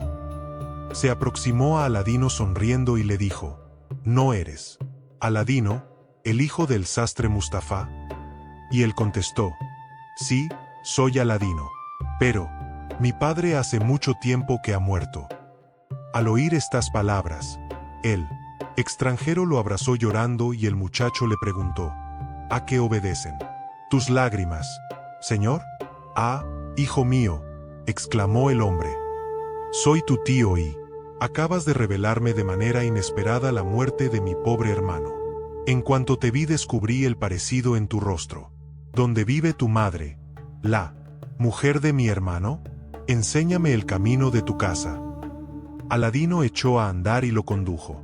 Por el camino, el extranjero contrató un mandadero y los tres se aproximaron a la casa con una carga de frutas, pasteles y bebidas. Aladino se adelantó y dijo a su madre: se acerca Asia. Aquí mi tío que viene esta noche a cenar con nosotros. Cualquiera diría, hijo mío, que quieres burlarte de tu madre. ¿Quién es ese tío de que me hablas? Y dijo Aladino: aquel hombre que viene por el camino. Al ver la carga de manjares, se dijo la madre de Aladino: quizá no conociera yo a todos los hermanos del difunto. La paz sea contigo, oh esposa de mi hermano, saludó el extranjero. La Madre de Aladino le devolvió el saludo mientras el mago decía: no te parezca extraordinario el no haber tenido ocasión de conocerme porque hace 30 años que abandoné este país y partí para el extranjero. Pero, un día, estando en mi casa, me puse a pensar en mi hermano y me decidí a emprender el viaje. Y después de prolongadas fatigas acabé por llegar a esta ciudad y Ala permitió que encontrase a este niño jugando y apenas lo vi, no vacilé en reconocerlo. La madre de Aladino se emocionó con aquellos recuerdos y, para que olvidara sus tristezas, el extranjero se dirigió a Aladino variando la conversación. Hijo mío, ¿qué oficio aprendiste para ayudar a tu pobre madre y vivir ambos? Al oír aquello, avergonzado por primera vez en su vida, Aladino bajó la cabeza mirando al suelo, y como no decía palabra, contestó en lugar suyo. Su madre: ¿un oficio? ¿Tener un oficio, Aladino? Se pasa todo el día corriendo con otros niños del barrio, haraganes como él. Y se echó a llorar. Entonces el extranjero se encaró con Aladino, y le dijo: ¡qué vergüenza! Para ti, Aladino, como mi deber es servirte de padre en lugar de mi difunto hermano, mañana volveré por ti para instruirte. Te haré visitar los sitios públicos y los jardines situados fuera de la ciudad para que puedas habituarte al trato de gente distinguida y dedicada al trabajo. A la mañana siguiente, Aladino y su tío echaron a andar juntos y franquearon las murallas de la ciudad, de donde nunca antes había salido Aladino. Anduvieron por el campo y llegaron por fin a un valle al pie de una montaña. Para llegar a aquel valle había salido el mago de los confines de su país y había viajado hasta los confines de la China. Entonces dijo: ya hemos llegado. Se sentó sobre una roca y le ordenó a Aladino: recoge ramas secas y trozos de leña y tráelos. Aladino se apresuró a obedecer. Ya tengo bastante, dijo el mago. Retírate y ponte detrás de mí. Entonces prendió fuego, sacó del bolsillo una caja de nácar, la abrió y tomó un poco de incienso que arrojó en medio de la hoguera. Se levantó una humareda espesa que el mago agitó con sus manos murmurando fórmulas en una lengua incomprensible para Aladino. Tembló en ese instante la tierra y se abrió en el suelo una abertura de 10 codos de anchura. En el fondo de aquel agujero apareció una losa de mármol con una argolla de bronce en el medio. Al ver aquello, Aladino lanzó un grito y emprendió la fuga. Pero el mago cayó sobre él de un salto y lo atrapó. Lo miró fijamente y le dio una bofetada tan terrible que Aladino quedó aturdido y cayó al suelo. Sin Aladino, el mago no podía realizar la tarea para la que había viajado. Es preciso que sepas, dijo, que debajo de esta losa de mármol que ves en el fondo del agujero se halla un tesoro inscripto a tu nombre y no puede abrirse más que en tu presencia. Solo tú en el mundo puedes levantar esta losa de mármol. Y una vez levantada serás el amo de un tesoro que partiremos en 2 porciones iguales, una para ti y otra para mí. Al oír estas palabras, el pobre Aladino se olvidó de la bofetada recibida y contestó: oh, tío mío, mándame lo que quieras. He aquí, pues, lo que tienes que hacer. Empezarás por bajar al fondo del agujero. Tomarás con tus manos la argolla de bronce y levantarás la losa. Solo tendrás que pronunciar tu nombre y el nombre de tu padre al tocar la argolla. Entonces se inclinó Aladino y tiró de la argolla de bronce diciendo: soy Aladino, hijo del sastre Mustafá. Y levantó con gran facilidad la losa de mármol. Debajo, vio una cueva con 12 escalones que conducían a una puerta de cobre rojo. El mago le dijo: Aladino, baja a esa cueva. Entra por la puerta de cobre que se abrirá sola. Delante de ti verás 4 grandes calderas llenas de oro líquido. Pasa sin detenerte y recógete bien el traje, porque si tuvieras la desgracia de rozar con tus ropas una de las calderas, al instante te convertirías en una mole de piedra negra. Encontrarás luego un jardín magnífico plantado de árboles. agobiados por el peso de sus frutas. No te detengas allí tampoco. Camina hacia adelante y verás frente a ti, sobre un pedestal de bronce, una lámpara de cobre encendida. Tomarás esa lámpara, la apagarás, verterás en el suelo el aceite y te la esconderás en el pecho. Y volverás por el mismo camino. Al regreso podrás detenerte en el jardín y recoger tantas frutas como quieras. Una vez que te hayas reunido conmigo, me entregarás la lámpara. Entonces el mago se quitó un anillo que llevaba y se lo puso a Aladino en el pulgar, diciéndole: este anillo, hijo mío, te pondrá a salvo de todos los peligros. Aladino bajó corriendo por los escalones de mármol, sin olvidar las recomendaciones del mago, a quien todavía creía su tío. Atravesó con precaución el lugar evitando rozar las calderas. Cruzó el jardín sin detenerse. Vio la lámpara encendida y la tomó. Vertió en el suelo el aceite y la ocultó en su pecho enseguida, sin temor a mancharse el traje. Volvió luego sobre sus pasos y llegó de nuevo al jardín. Observó que los árboles estaban agobiados bajo el peso de las frutas de formas, tamaños y colores extraordinarios. Las había blancas, de un blanco transparente como el cristal o de un blanco turbio como el alcanfor. Y las había rojas, de un rojo como los granos de la granada o de un rojo como la sangre. Y las había verdes, azules, violetas y amarillas. El pobre Aladino no sabía que las frutas blancas eran diamantes, perlas de nácar y piedras lunares, que las frutas rojas eran rubíes, carbunclos y coral, que las verdes eran esmeraldas, jades y aguamarinas, que las azules eran zafiros y turquesas, que las violetas eran amatistas, que las amarillas eran topacios y ágatas. Caía el sol sobre el jardín y los árboles despedían brillos como llamas de fuego de todas sus frutas. Entonces, se acercó Aladino a uno de aquellos árboles y recogió frutas de todos los colores, llenándose con ellas el cinturón, los bolsillos y el forro de la ropa. Agobiado por el peso, se ciñó cuidadosamente el traje y lleno de prudencia atravesó la sala de las calderas, llegó a la escalera y vio en la puerta al mago. El mago no tuvo paciencia para esperar a que llegase y le dijo: ¿dónde está la lámpara, Aladino? Dámela ya mismo. Aladino contestó: ¿cómo quieres que te la dé tan pronto si está entre todas las bolas de vidrio con que me he llenado la ropa por todas partes? Déjame antes salir de este agujero y así podré sacarme del pecho la lámpara y dártela. Pero el mago supuso que Aladino quería guardarse la lámpara y le gritó con una voz espantosa como la de un demonio: «Oh, hijo de perro, dame la lámpara enseguida o morirás». Aladino temió recibir otra violenta bofetada y se dijo: «Más vale resguardarse. Voy a entrar de nuevo en la cueva mientras se calma». Al ver aquello, el mago lanzó un grito de rabia y al momento la losa se cerró y Aladino quedó encerrado en la cueva subterránea. El mago, furioso y echando espuma, se alejó por el camino. Seguramente volveremos a encontrarlo. Desesperado, el muchacho empezó a dar gritos, prometiendo a su tío que le daría al momento la lámpara. Pero sus gritos no fueron oídos por el mago, que ya se encontraba lejos. Aladino empezó a dudar de aquel hombre. Se veía enterrado vivo y empezó a restregarse las manos como hacen los que están desesperados.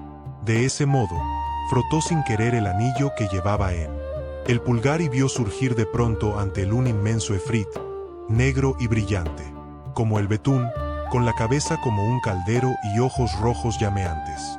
Se inclinó ante Aladino y con una voz retumbante cual el rugido del trueno, le dijo: «Aquí tienes a tu esclavo. Soy el servidor del anillo en la tierra, en el aire y en el agua. ¿Qué quieres?». Aladino quedó aterrado, pero cuando pudo mover la lengua, contestó: «Oh efrit, sácame de esta cueva». Apenas pronunció estas palabras, se vio transportado fuera de la cueva. Aladino se apresuró a regresar sin volver la cabeza hacia atrás. Llegó extenuado a la casa donde lo esperaba su madre. Aladino le pidió de beber y de comer. Se vació el cántaro de agua en la garganta y comió deprisa. Cuando se sintió satisfecho, dijo a su madre: «El que creíamos mi tío, oh, madre mía, es un maldito hechicero, un mentiroso, un demonio». Luego se detuvo un momento, respiró con fuerza y contó cuanto le había sucedido. Cuando hubo acabado su relato, dejó caer la maravillosa provisión de frutas transparentes y coloreadas que había recogido en el jardín. Y también cayó entre las piedras de colores la vieja lámpara por la que tanto se había enfurecido el mago. La madre apretó contra su pecho a Aladino, lo besó llorando y dijo: «Demos gracias a Alá que te ha sacado sano y salvo de manos de ese hechicero, traidor y maldito». Aladino no tardó en dormirse. Al despertarse, el muchacho pidió el desayuno, pero su madre le dijo: «Ten paciencia. Iré a vender un poco de algodón y te compraré pan con lo que obtenga». «Deja el algodón», señaló Aladino, «y ve a vender esa lámpara vieja que traje de la cueva». La madre tomó la lámpara y se puso a limpiarla, para sacar por ella el mayor precio posible. Pero apenas había empezado a frotarla cuando surgió un espantoso efrit, más feo que el de la cueva, que dijo con voz ensordecedora: «Aquí tienes a tu esclavo, soy el servidor de la lámpara en el aire por donde vuelo y en la tierra por donde me arrastro. ¿Qué quieres?». La madre de Aladino se quedó inmóvil por el terror. Pero Aladino, que estaba ya un poco acostumbrado a caras de aquella clase, se apresuró a quitar la lámpara de las manos a su madre. La tomó con firmeza y dijo al efrit: «Oh servidor de la lámpara, tengo hambre y deseo alimentos exquisitos». El genio desapareció para volver al instante con una gran bandeja llena de manjares. Aladino y su madre se pusieron a comer con gran apetito. Desde entonces, no abusaron de los beneficios del tesoro que poseían. Continuaron llevando una vida modesta, distribuyendo entre los pobres lo que les sobraba.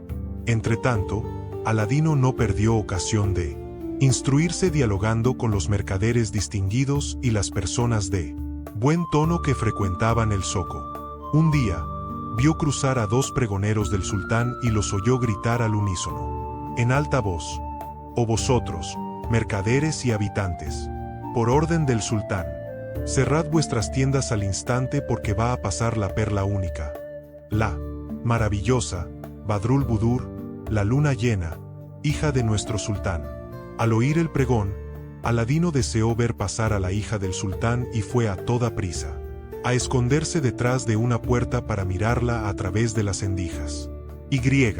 He aquí que apareció ante sus ojos una belleza que superaba cuanto pudiera decirse.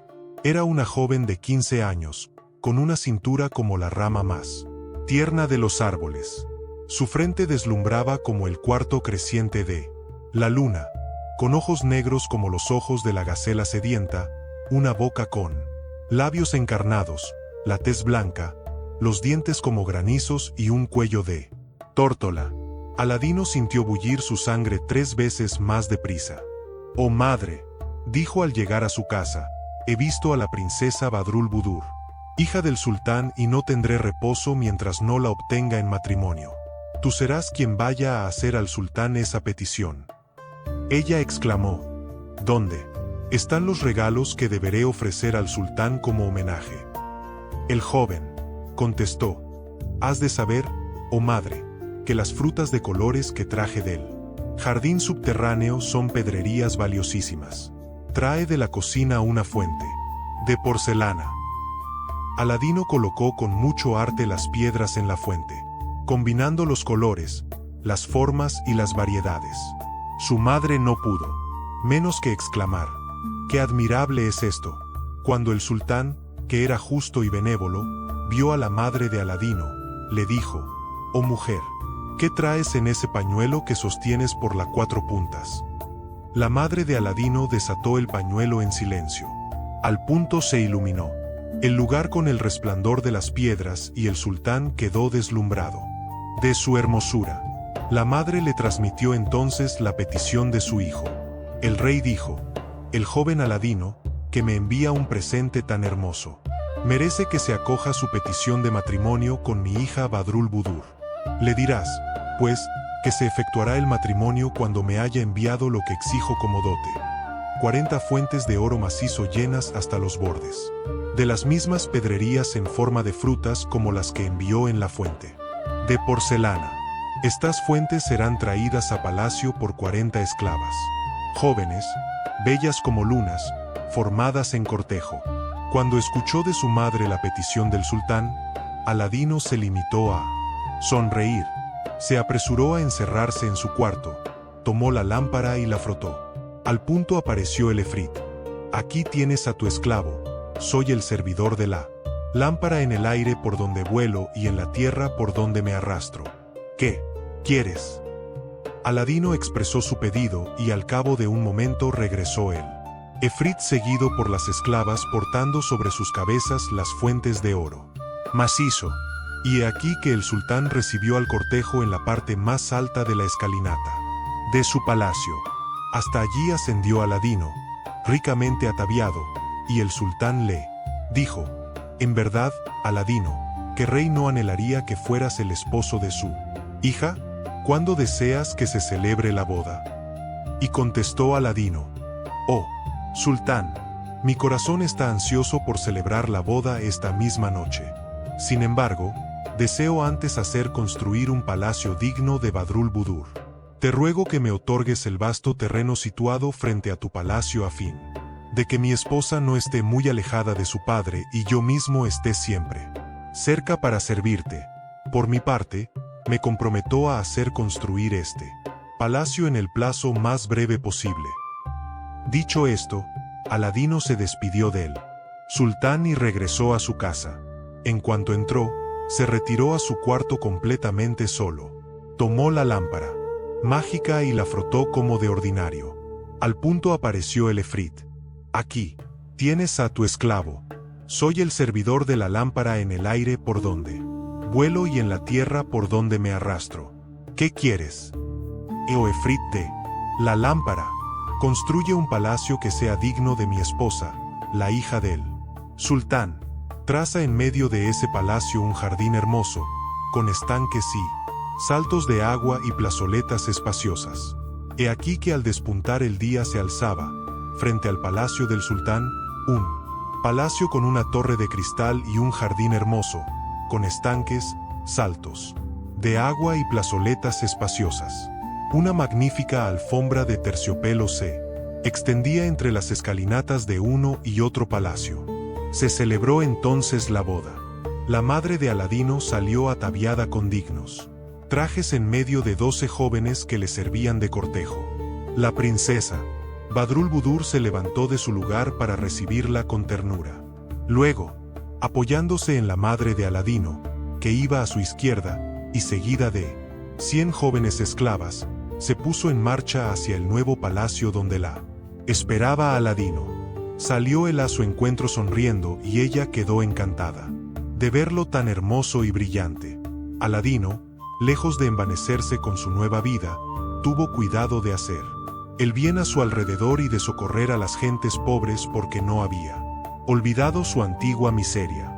Un día, aquel hechicero que había engañado a Aladino quiso saber qué había sido del joven. Preparó su mesa de arena adivinatoria, se sentó sobre una estera cuadrada en medio de un círculo trazado con rojo, alisó la arena y murmuró ciertas fórmulas. «Oh arena del tiempo, ¿qué ha sido de la lámpara mágica? ¿Cómo murió el miserable Aladino?» Agitó entonces la arena y nacieron en ella diversas figuras. En el límite de la sorpresa, el mago descubrió que Aladino no estaba muerto y que era dueño de la lámpara mágica. Cuando se enteró resolvió vengarse de él y destruir las felicidades de las que gozaba. Y sin vacilar se puso en camino para la China y llegó al palacio de Aladino.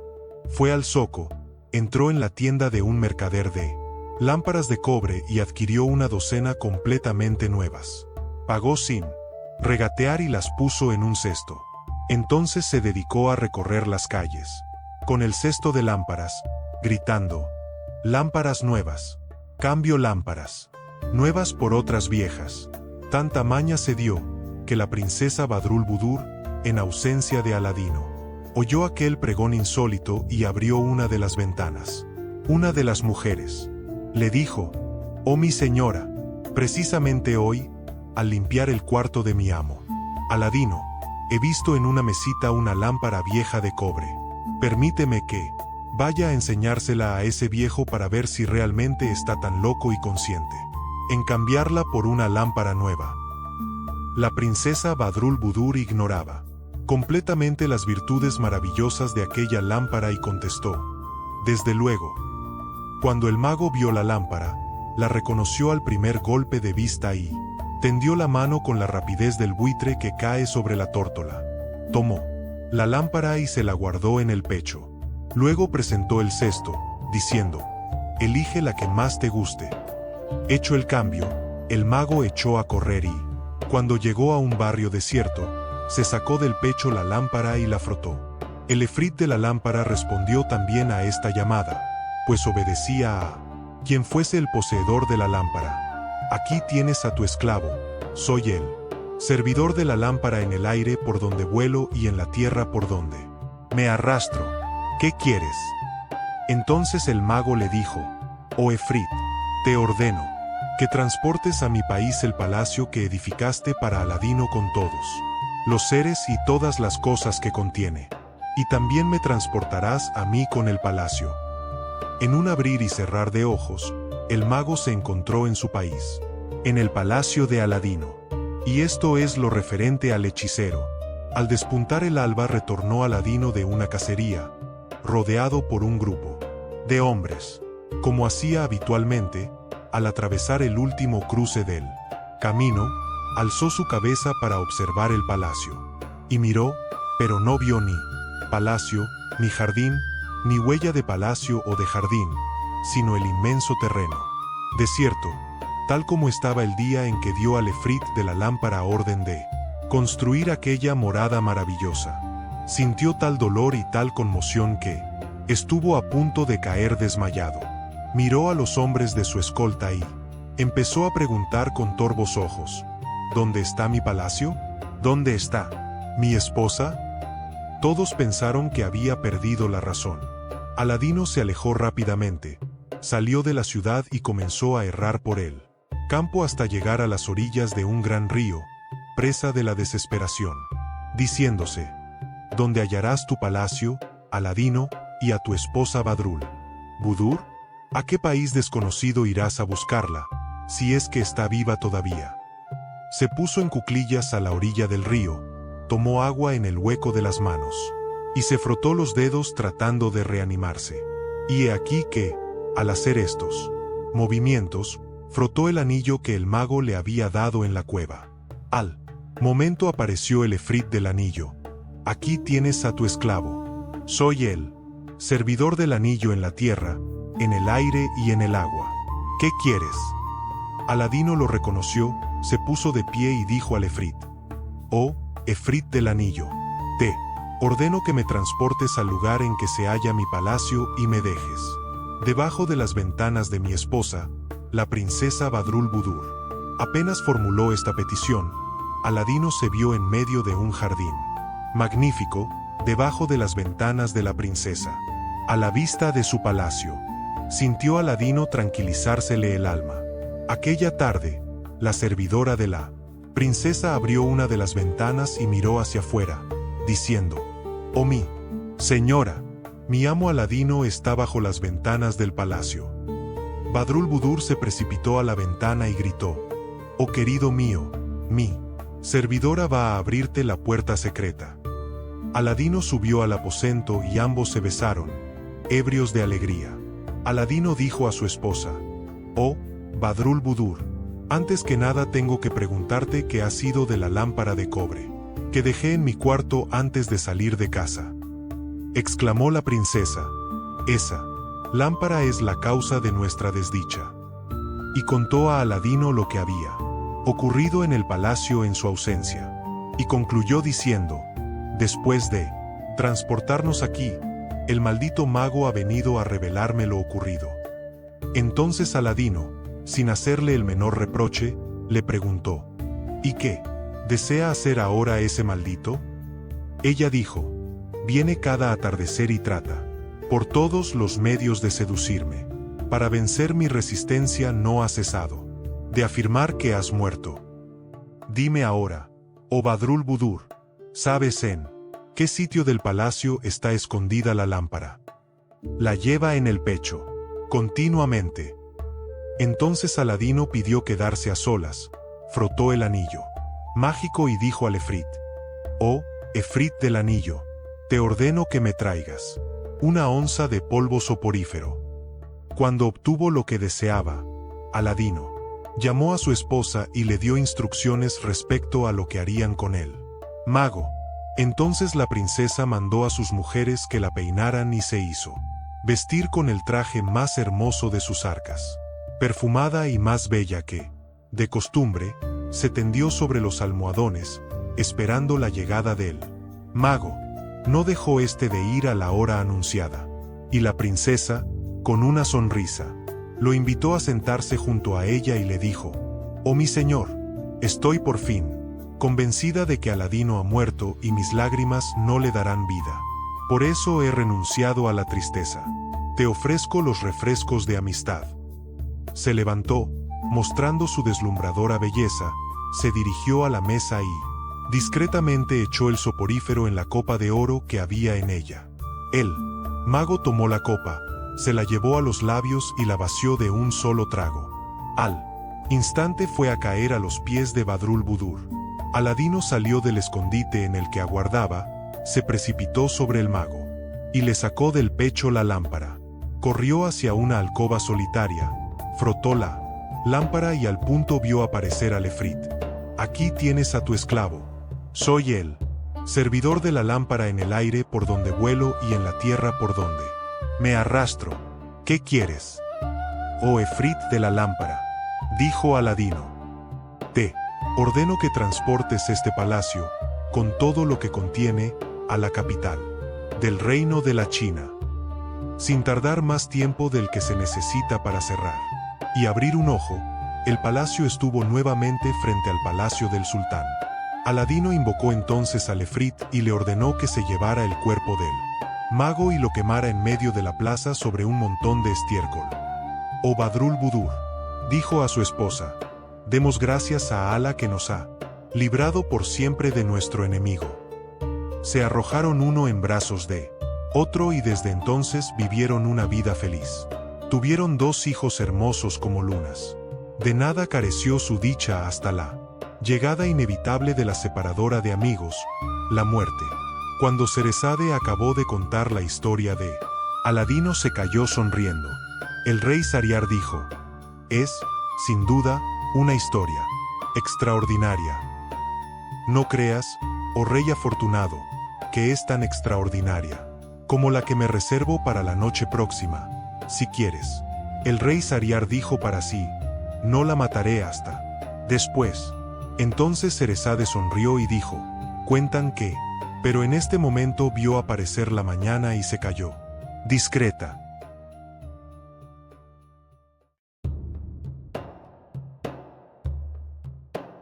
De cómo Cerezade y el rey vivieron felices.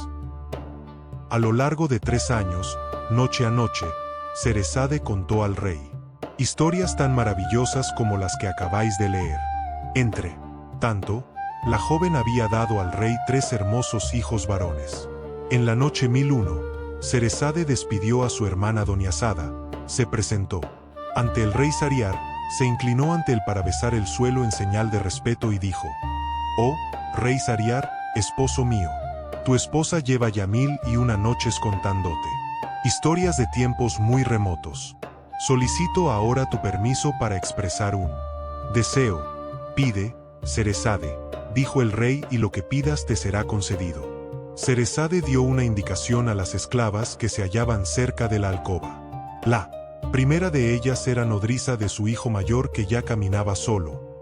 La otra se ocupaba del segundo de los niños que ya gateaba. La tercera Llevaba en sus brazos al hijo más pequeño que todavía se alimentaba de la leche materna. La joven les indicó: «Entrad». Puso a sus hijos delante del rey y volvió a inclinarse y a besar el suelo. «Oh, rey Sariar, esposo mío, contempla a tus hijos. Te ruego que me permitas vivir para atenderles. Si me matas, estos niños se quedarán sin madre». El rey Sariar sintió que su vista se nublaba a causa de las lágrimas. Estrechó a los niños contra su pecho e indicó a las nodrizas que lo dejaran a solas con su esposa. «Ceresade», exclamó entonces el rey, «tus historias han hecho desvanecer el odio que ardía en mi corazón. Eres noble y digna madre de mis hijos. Alá te ha bendecido, a ti, a tu padre, a tu madre, a tus antepasados y a tus hijos. El mismo Alá es testigo de que yo te liberaré de cualquier mal». La alegría se propagó por el palacio y se difundió por todo el reino. «Noble visir», dijo el rey, «Alá te recompensará por haberme dado por esposa a tu hija. Ella ha sido la causa de que me arrepintiera por haber dado muerte a tantas jóvenes doncellas del reino. Sus relatos serán recordados por muchas generaciones. Alá me ha dado con ella 3 hijos varones. Agradezco a Alá por tan grandes bienes». El rey colmó entonces a su visir de regalos. Luego, ordenó engalanar la ciudad durante 30 días y perdonó a los habitantes el pago de los impuestos. La gente del reino adornó sus casas y se iluminaron las calles como nunca antes hasta entonces. Se escuchaba en las plazas el alegre sonido de los tambores y de las flautas. El rey Sariar recorrió los barrios más pobres entregando a todos bellos regalos. Desde aquella noche, los habitantes del reino recibieron un trato más justo y fueron gobernados con serenidad y paz. Ceresade y el rey Sariar vivieron una vida feliz hasta que los visitó la destructora de dulzuras, la constructora de tumbas, la muerte. Pero Alá es el más grande. A él rogamos que nos conceda un buen fin. Las 1001 noches es una gran antología de cuentos orientales. Durante siglos, el pueblo se reunía principalmente en los zocos a escuchar los relatos de boca de contadores profesionales. De esa tradición provienen la mayoría de los relatos incluidos en la antología. Esta selección incluye 3 historias muy difundidas: Simbad, el marino, Aladino y la lámpara maravillosa, y Alí Baba y los 40 ladrones. Como se descubrirá al avanzar en la lectura, las 3 forman parte del conjunto de cuentos que la bella Ceresade narra al rey Sariar para salvar su vida, y gracias a los cuales gana la confianza y el amor del rey y logra transformar su corazón, endurecido por el desengaño. Algunos de los cuentos de las 1001 noches relatan riesgosas aventuras y presentan a hechiceros y genios que brotan de lámparas y anillos. Otros refieren maravillosas historias de amor, que podrán ser descubiertas por los jóvenes lectores dentro de algunos años. Ojalá que sientan pronto deseos de leer muchos otros de los cuentos de esta extraordinaria colección y decidan buscarlos en ediciones más extensas o en Internet.